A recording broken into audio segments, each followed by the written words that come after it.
Hey everyone, ready for another adventure? Staying on the shores of the Mediterranean Sea, in this episode, Ss.h.a.n.a joins us from Beirut, Lebanon, a city left devastated after a massive blast last year. While nearly everyone in the city was traumatized by it, Ss.h.a.n.a decided to work harder towards a professional music career. For the pop musician, signing with White Kid Records was a life changer. Join us to hear how this group of people altered their perception of music and what it's like to join forces with a label based overseas during a pandemic. Because right now, it's 8:30 somewhere.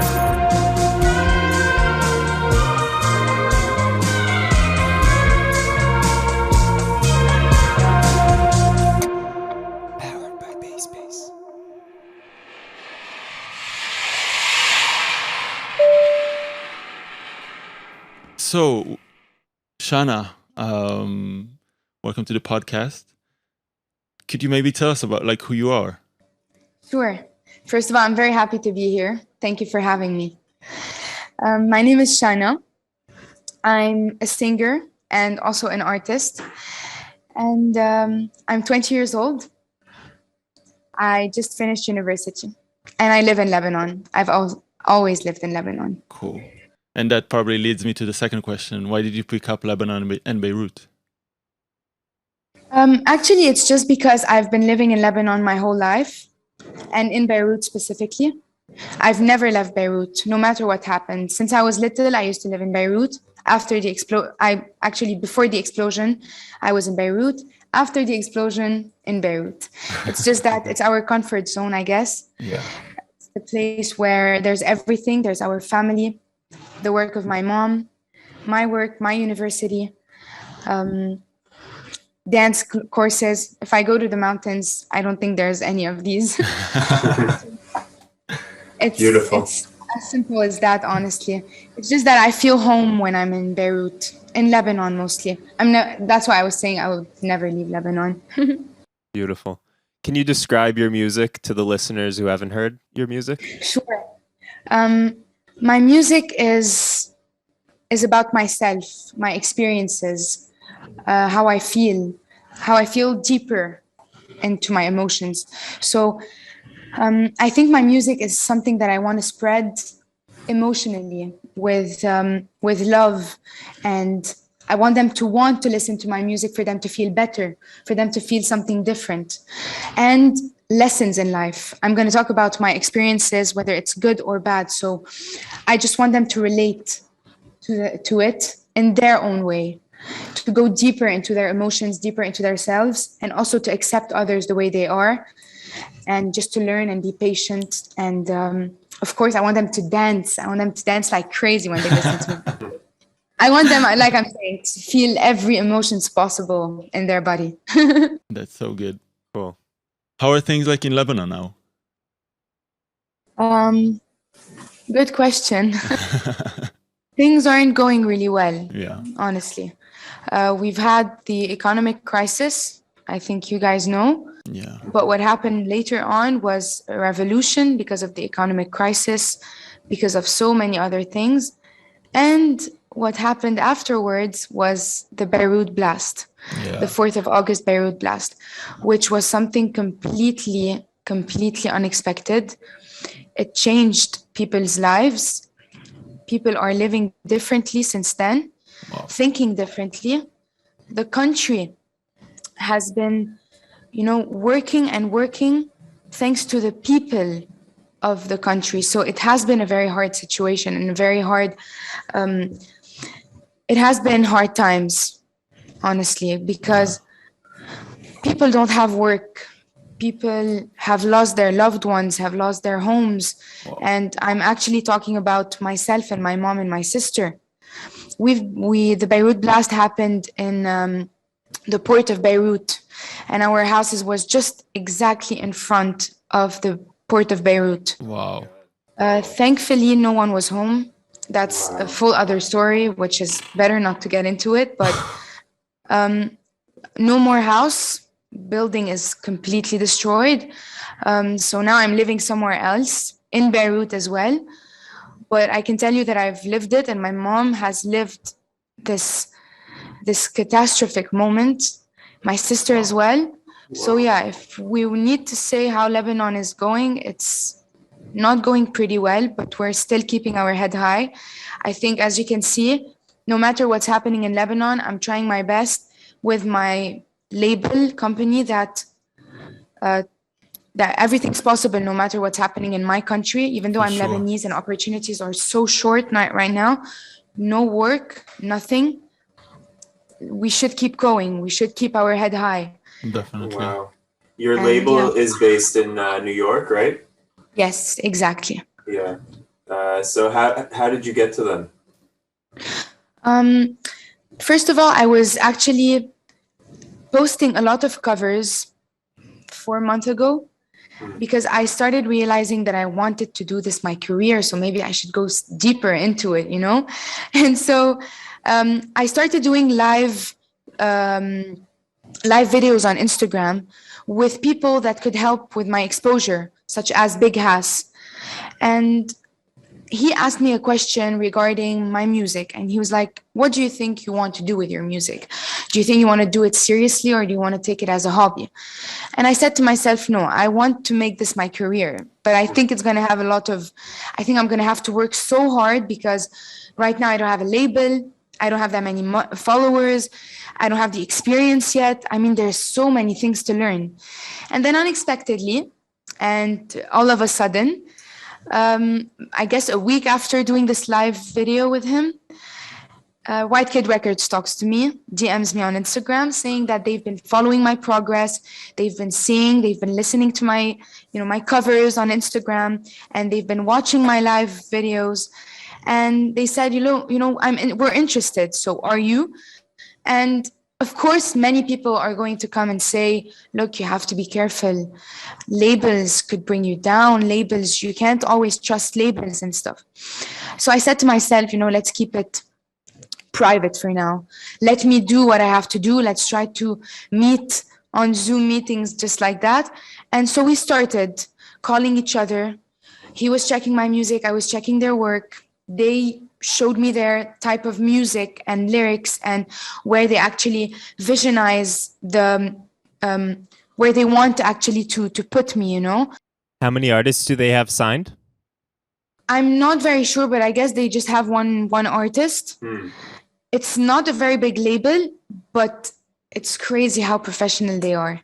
I mean, you're going to see what's coming next. I'm very excited for you to know what's coming next, especially that it's only been 4 months with them. And it's as if it's been a year, with the followers, with the exposure, with the marketing, with the professionalism that they've been providing, and the confidence, and also the faith, and how much they believe in me, no matter how short the time was for me to get to know them and start working with them. It's amazing. So they just DM'd me, and we started, working together. And then khalas, I think I trusted them. Sometimes, I'm sorry, I might say some Lebanese words like khalas. Don't worry about it. Used to it. And they sent me a song. They told me, look, try this song, which is Deeper Me, which is my first single that I dropped. And I loved it. My mom loved it. My sister loved it. My family loved it. And we're like, you know what? Go to the studio and just record it. And there's something very amazing about it, is that people think that my manager or there's at least one person in the label company that is here in Lebanon. But let me tell you that no one is in Lebanon. Everything is happening on video calls and Zoom and WeTransfers, and I have to communicate by phone or via email, or that's something that's not easy, especially with Lebanon's situation. For sure. I mean, sounds like your work with the label changed your whole perspective about music. I mean, could you go into detail about like what you've been through in the last 4 months? Yes, exactly. I needed it.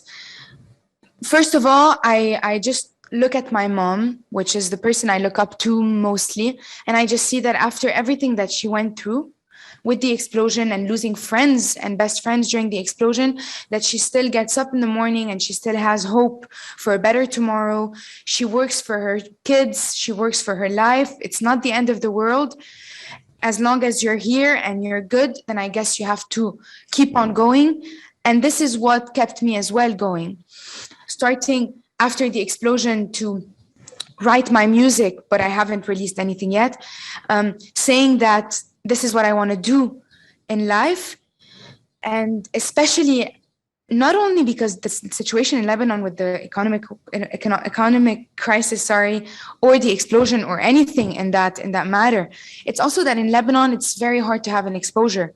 It's such a small country, yet for you to have exposure abroad, it's super difficult. But I said to myself, look, if you just work on your Instagram, work on your covers, get serious and work harder, like every single day, you plan your schedule, and there should be at least like 5 hours of music, then you can get somewhere. And I think that this hard work has led me to meet this label, which also changed my perspective, changed my vision, and gave me a lot more of confidence and hope. I never had this much confidence, especially taking pictures. You have a photo shoot tomorrow. You have a studio of 5 hours. Someone's going to film you. I was like, whoa, this is too much for me. I don't know how I'm supposed to react. Such a beautiful experience, a very overwhelming experience when you're not used to it, and when you have people abroad helping you, and when you want to make the best out of it so that it's worth it, and to show them that the work that you want to give is worth the effort that the label is giving me.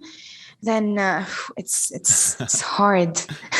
It's so hard, but it's beautiful. I mean, how grateful I am. Yeah, you have a great outlook. It must be nice seeing all your hard work starting to pay off. I mean, you're still at the beginning, but it looks like whatever you're doing is working. Yes, I hope so too. With the effort of the label and what they're giving me, I mean, the effort and hard work that they're doing, of course, it's going to go places, because they push me even more and they motivate me to do my best. I'm not used to taking these many pictures and doing interviews, but I'm getting used to it thanks to them.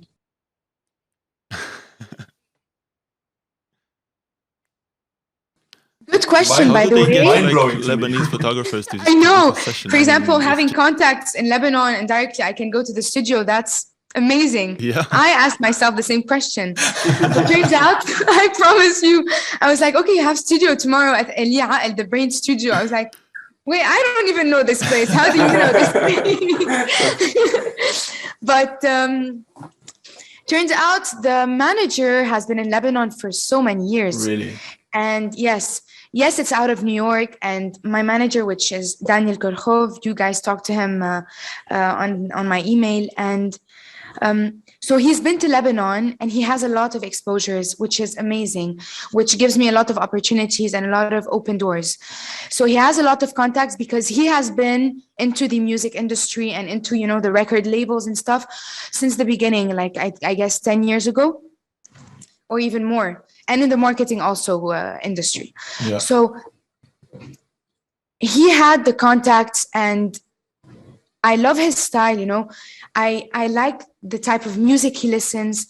I like the people he, let's say he stays with. So I directly trusted him with the studio guy and the photographers.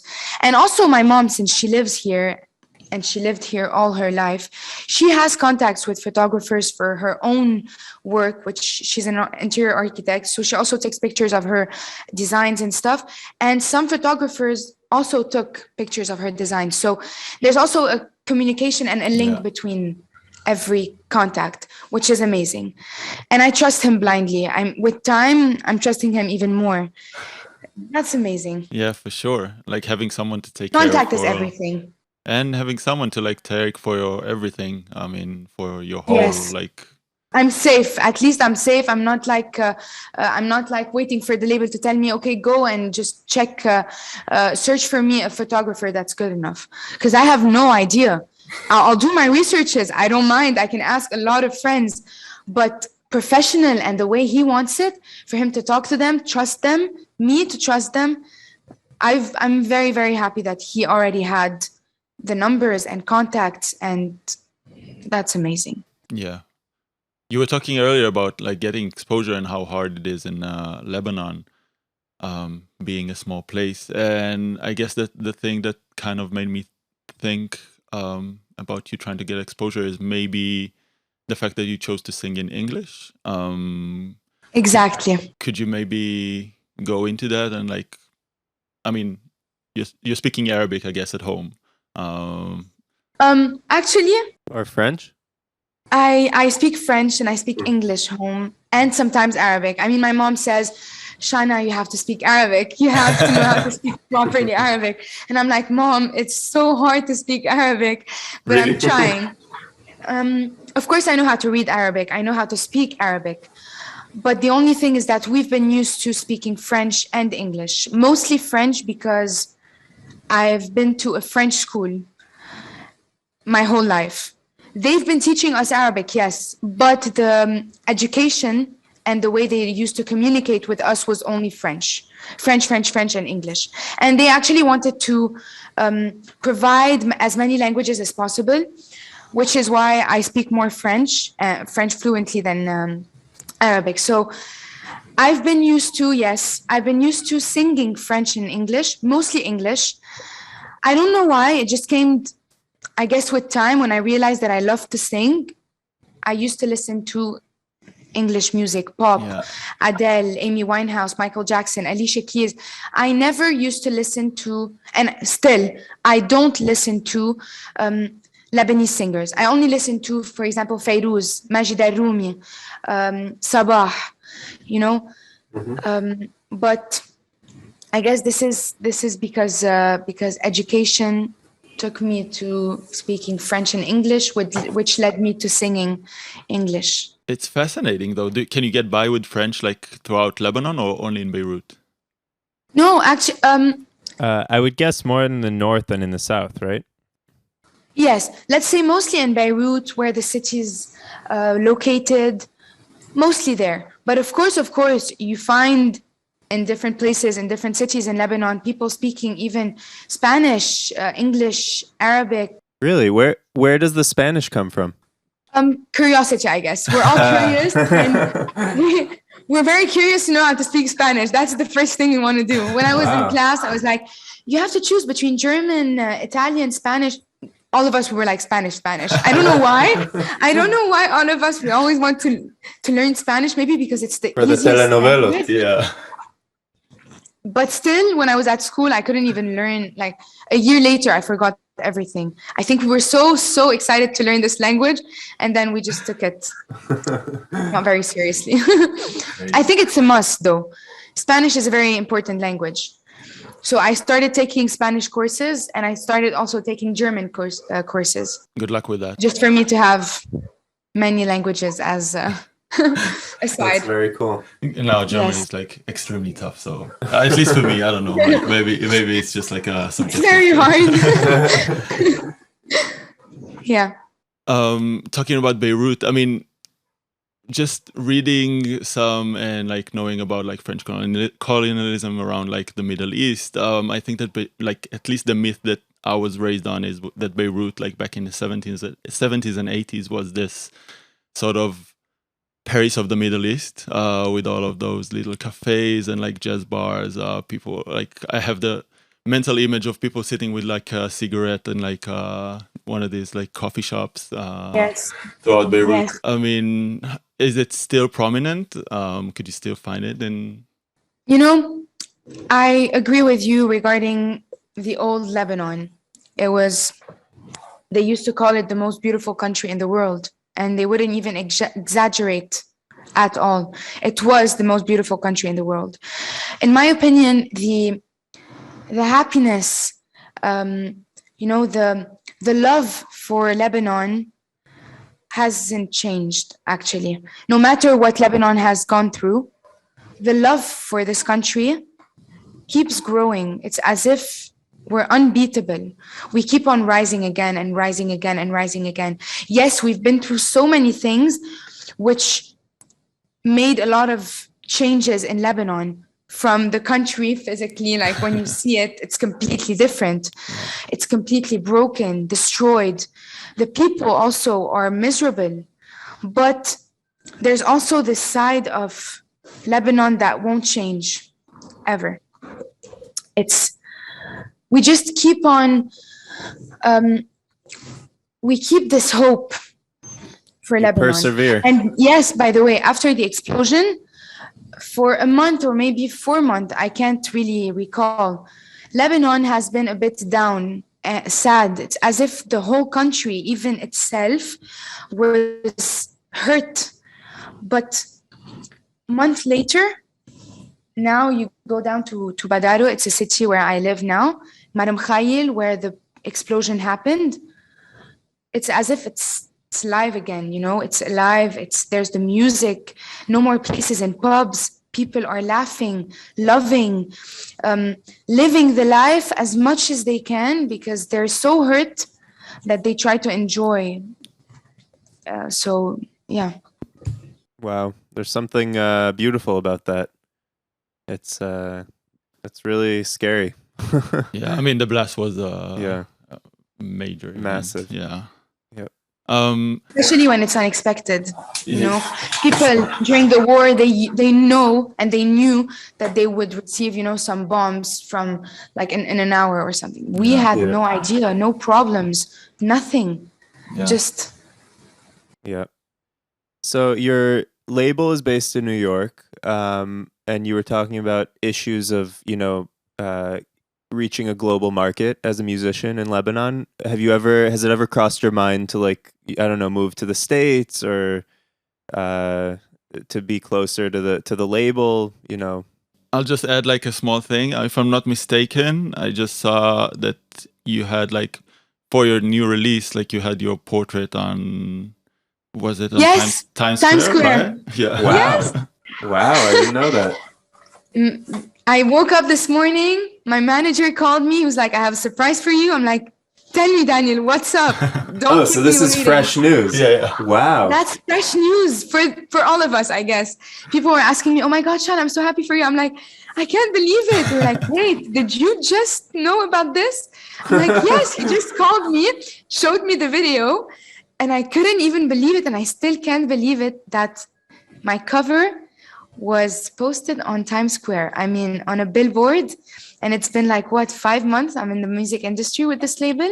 That's incredible. They just motivate me. I'm telling you, I just really want to pinpoint on that. It's that they just push me so much. They motivate me every single day just by seeing the effort and the work that they do. I mean, how did you get me on Times Square? You know, how did you do it? If you work hard, if you work that hard, I have to work that hard. I can't say to myself, you guys are working so hard, I'm not doing anything. I can't. I have to work as hard as them. So that's really nice because when you have a label or, you know, when you have a person, let's say it's an example, you have a person that comes to you and says, I'm going to read this book, I'm going to do this, and I'm going to do that, and I'm going to travel, and I have ambitions. You say to yourself, I feel bad if I'm not doing anything. Me, my whole life, I've always kept in mind that I wanted to get up and have something to do. If I don't have something to do, then I'm going to find something to do. And that's amazing because you keep on growing and you keep on experiencing things, even though it doesn't work. So I know I went from a point to another, but just to show you that really when you work hard and you have ambition and when you love what you do and when you can see that your label loves what they do and they believe in you so much, then you can't be other than grateful for what's happening. So yes, the exposure has been very difficult at the beginning, but with the work of the label and the work of the label, what they're doing is keeping my marketing and my exposure outside Lebanon even bigger, which leads me to, yes, I have been thinking of leaving Lebanon.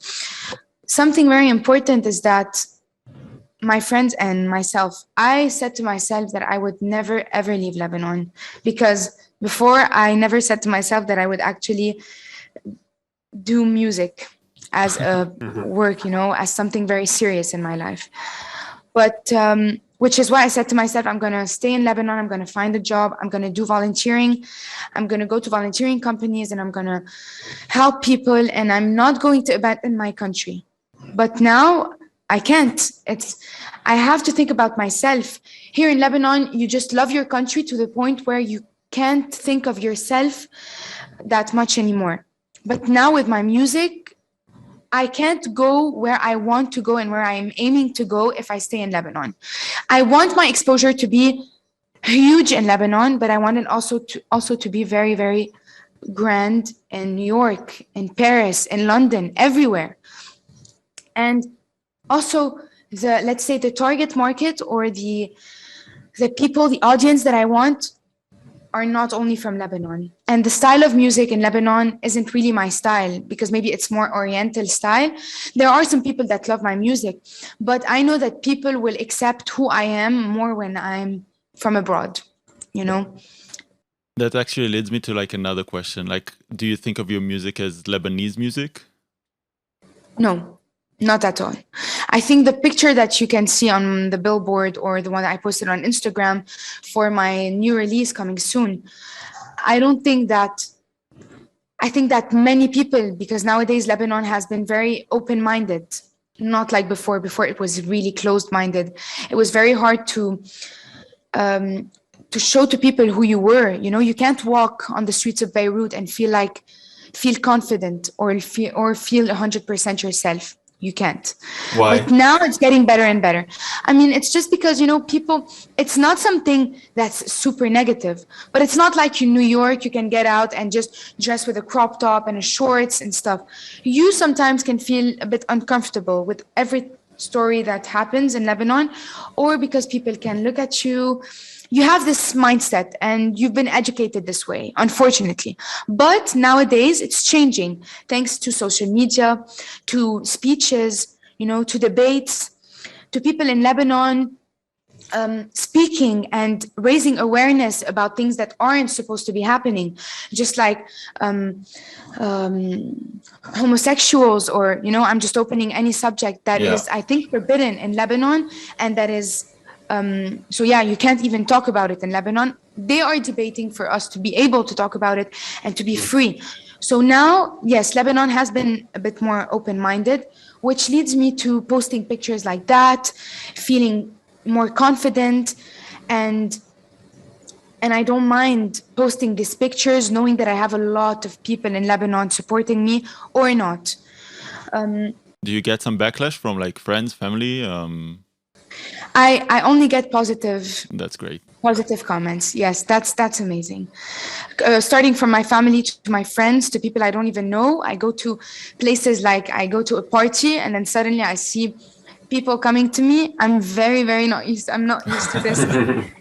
I'm like, yes, that's me. That's Ss.h.a.n.a. They're like, I love your music. We can relate. And this is what I want.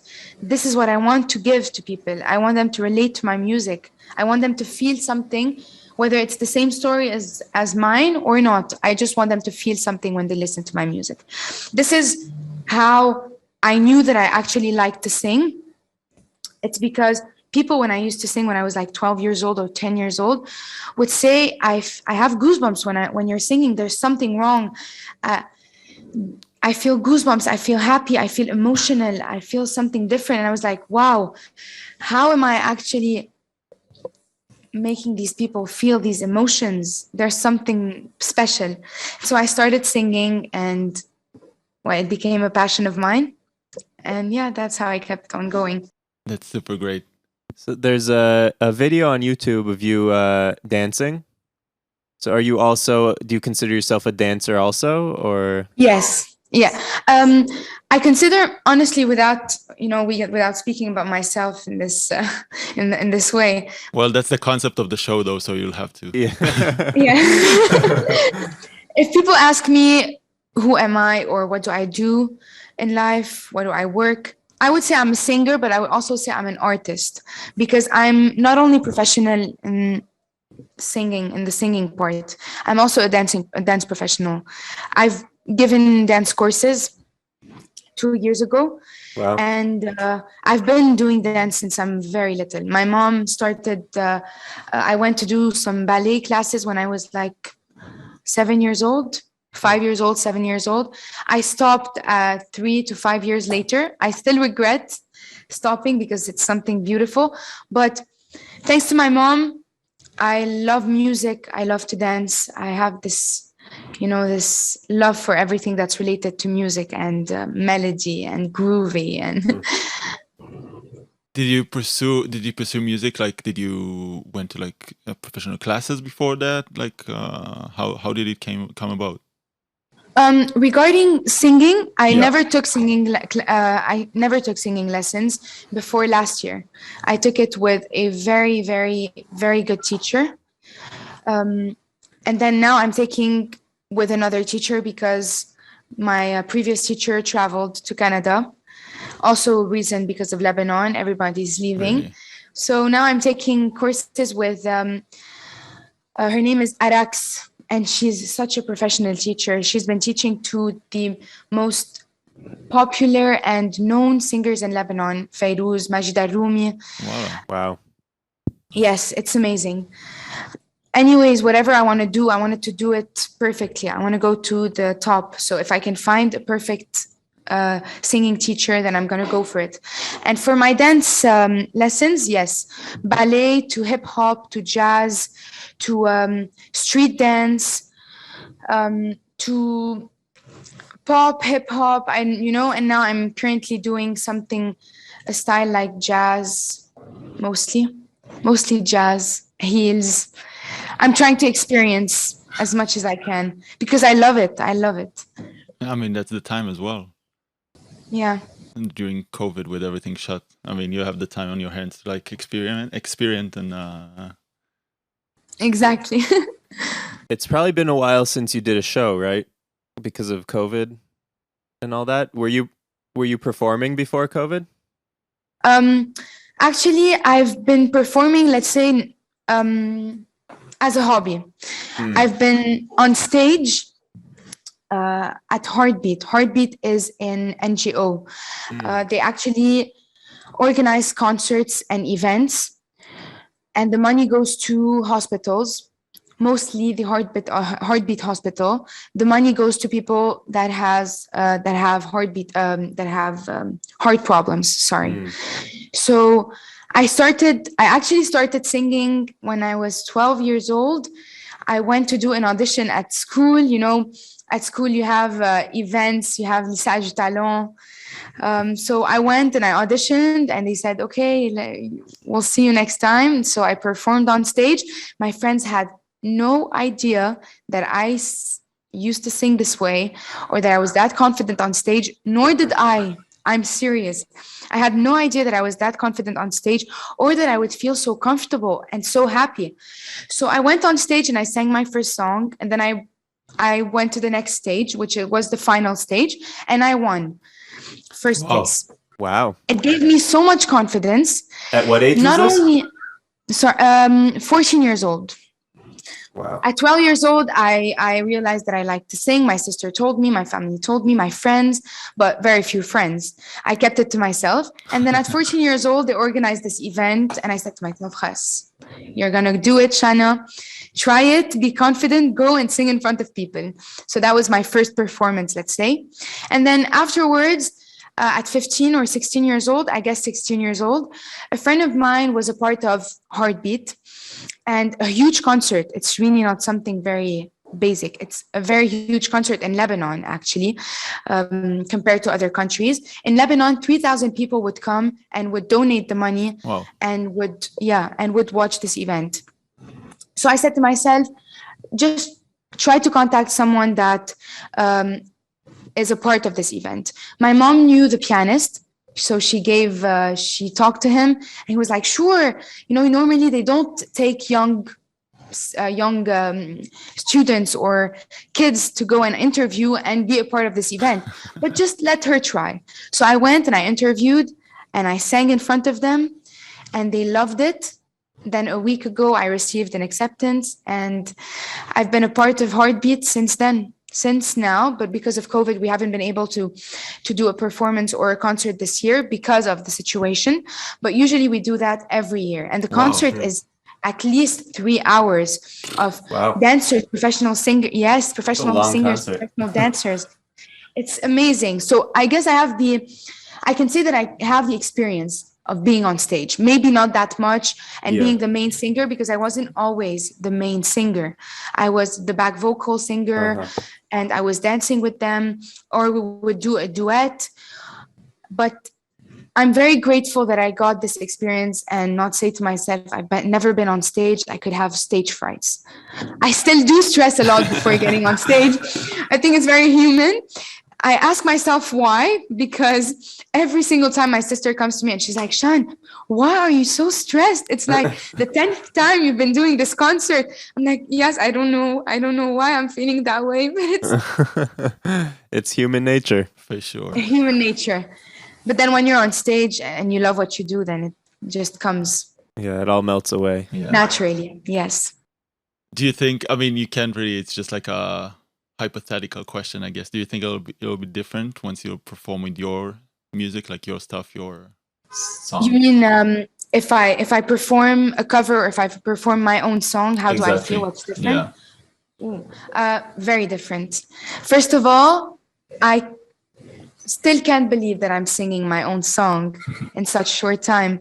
It's like my song. People are playing my song. People are coming to see me, are coming to listen to my music. That's something amazing.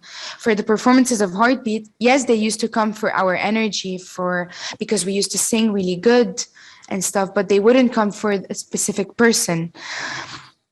Right now, it's like there's my new single coming up and my album coming up. And when the concert is going to come up, I mean, it's going to be a dream. It's going to be something completely different. It's going to be, I think, the most beautiful experience and stressful experience I'm going to experience. I can't tell you how different it is because I haven't experienced being on stage for my own music yet. I just performed something online for an event, AUB Outdoors. But other than that, I haven't. But hopefully it's coming soon. It's coming soon. I'm very excited. With time, let's be patient. Everything is coming very, very quickly.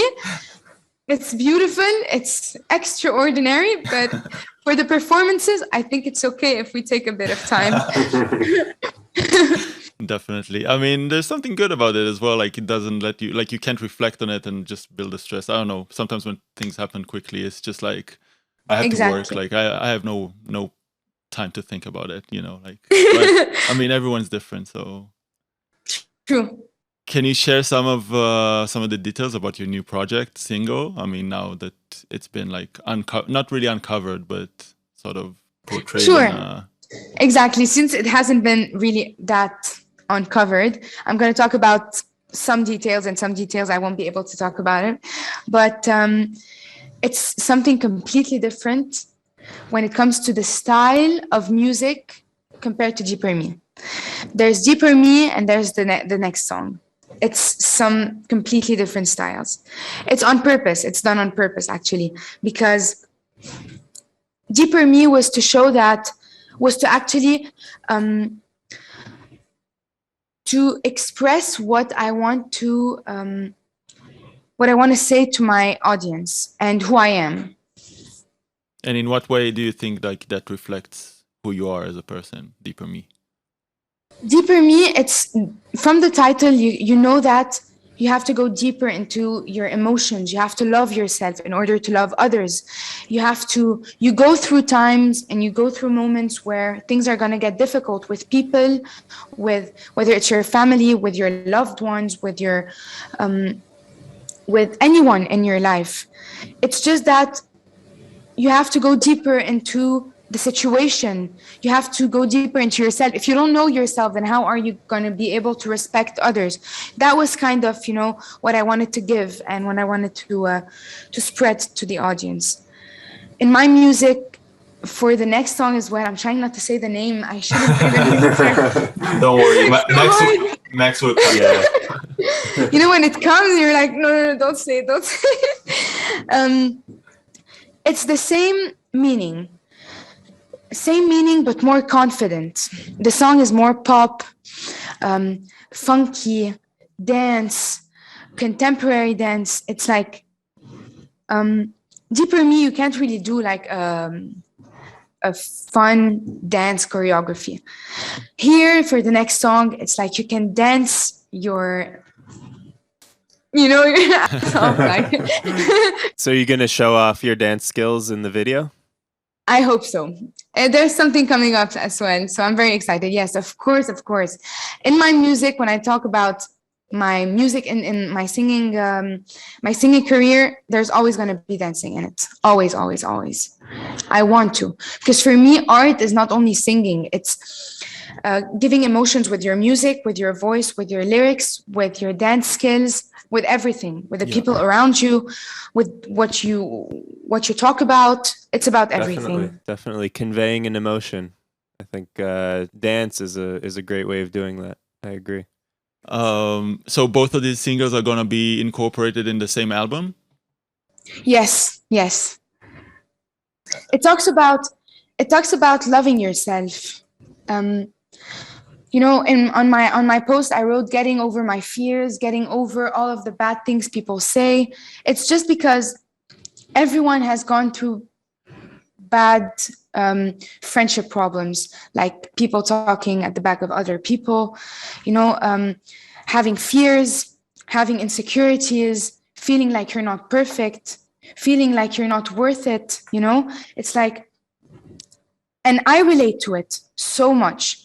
That's why I'm so happy that they are able, my label and the songwriter, to express the way I'm feeling, the experiences I've had, and also feelings that other people also get to experience or feel. So I can't wait. I really can't wait. I'm just so excited. And I would love to know what you think about the song, because I think you guys and anyone would relate to it, or would just think of a friend that can relate to it and would like to dance on it and still feel so confident, so happy. Love yourself no matter what other people think. Some people think you're not perfect, but you think that you are. It's such a beautiful message. That's why I'm so excited for it to be released. We'd love to. Very exciting. We'd love to once it's out. I think you can also see that my music, I don't want it to be like about physical parts, It's not what I want to give or to spread to my audience. What I want to spread is everything that comes from the heart. And I'm saying it even though you haven't asked the question, because I think it's a very important message to anyone that is going to listen to the podcast. Loving yourself deep down and thinking that you are perfect no matter what other people think. Because as I said, here in Lebanon, maybe it's hard. We have more insecurities than other people in different countries. Loving what you do, and also respecting others' opinions, respecting others' personalities, respecting yourself. This is something that's so important, which is why I want my album to be this way. My album is not going to be about physical parts and It's going to be about dancing. It's about feeling yourself. I'm feeling myself, When you say physical parts, do you mean like anti-materialistic or? No, I mean, I like this. I'm going to give you some examples. I'm not judging. I listen to these songs, but I'm not actually taking examples from my songs the same way. For example, let's say Nicki Minaj, Cardi so talking B, about like physical body parts and that kind of stuff. Got it. Yes, it's not sexuality, a problem. I mean, I would. For example, we're in the process of also recording another song other than the one that's going to get released soon, which is also talking about dancing. And it's, of course, I'm going to talk about how emotions get physically and emotionally, but just in a different way, in a way where people can relate more emotionally than physically. You know what I mean? Very interesting. For them to feel it deep down. Cool. So that's it. I saw Deeper Me being referred to as new age pop in a lot of places. Can you talk about what that means? Honestly, new age pop, yes, I've read it also in articles. I've been very happy when I read it. I was like, really? Oh my God, new age pop. I think it's because my voice is, first of all, let's talk about the voice. My voice is not too high, too much. It's a very simple song, yet very meaningful, very powerful, and pop. People can dance on it. People can sleep on it, let's say. People can vibe, can put this music and just chill out with friends. Or people can go and party. People can do TikTok. So it's like, I think they feel different emotions of pop genre. And the melody also is very, very different. It's how can I say, it's, my voice is not too high. It just spreads emotions, but still leads to the pop style. I don't know if you understand what I mean. That's why they're saying it's pop. For me, pop, it's like the song that's going to get released soon. Deeper Me, new age pop, I think they mean, it's like they feel like there's this style of pop, but it's also more emotional and it's more into a lower voice, lower, getting deeper into the lyrics more than the voice. I don't want them to focus only on my voice. I want them to focus on everything.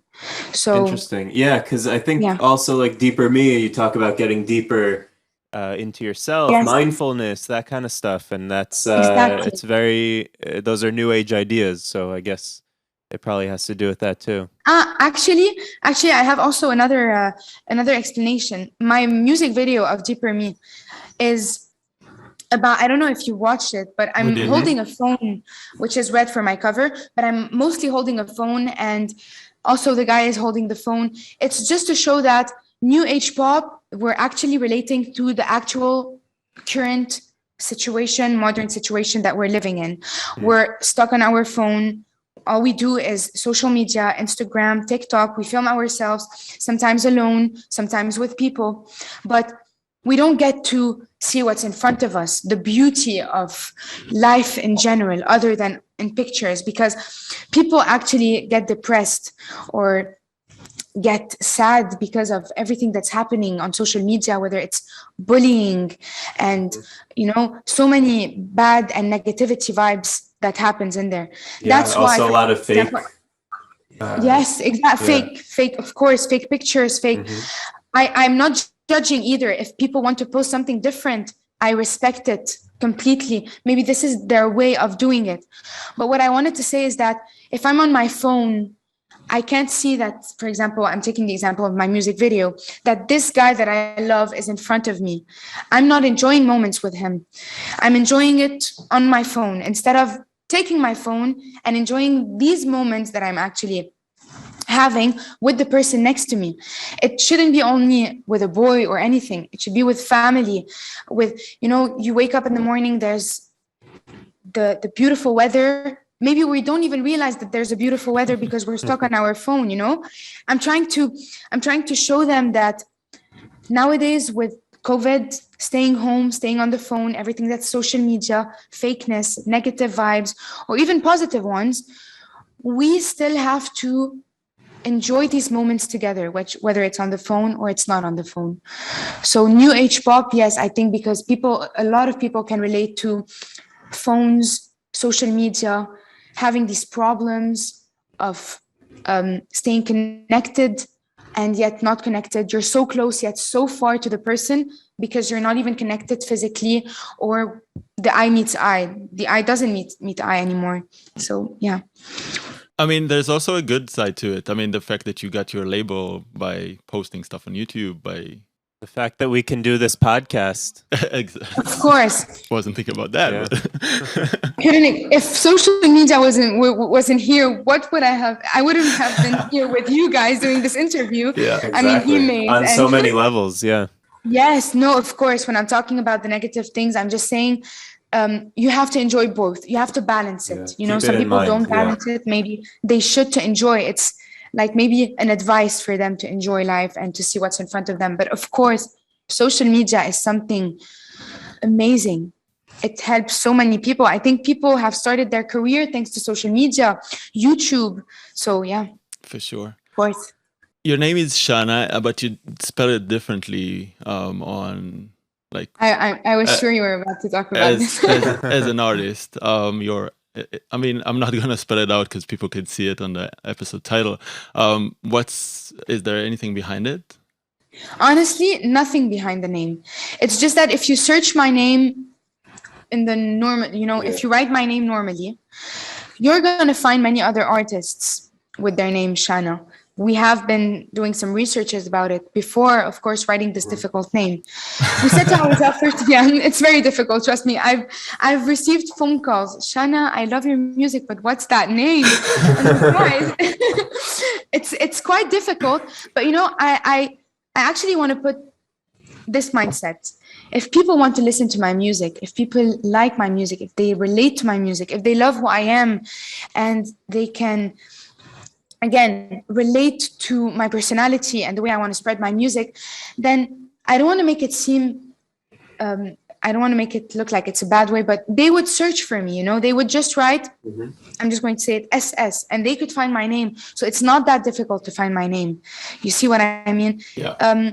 So first of all, I didn't want to keep it basic, Shana, because there are so many artists that are named Shana as well. So if they write my name, they won't find me at the beginning. But if they do find and they do search my current name, which is my artist's name, they would find directly my artist name, which is something great. And I love it because it's artistic. It's like, Shana, it's like, it's with the different. periods and everything. Yeah, for sure. And, I'm going to say something which is quite funny. It's that people really come to me and they're like, Shana, you have to change your name. Or Shana, your name is so difficult. Or we love your name.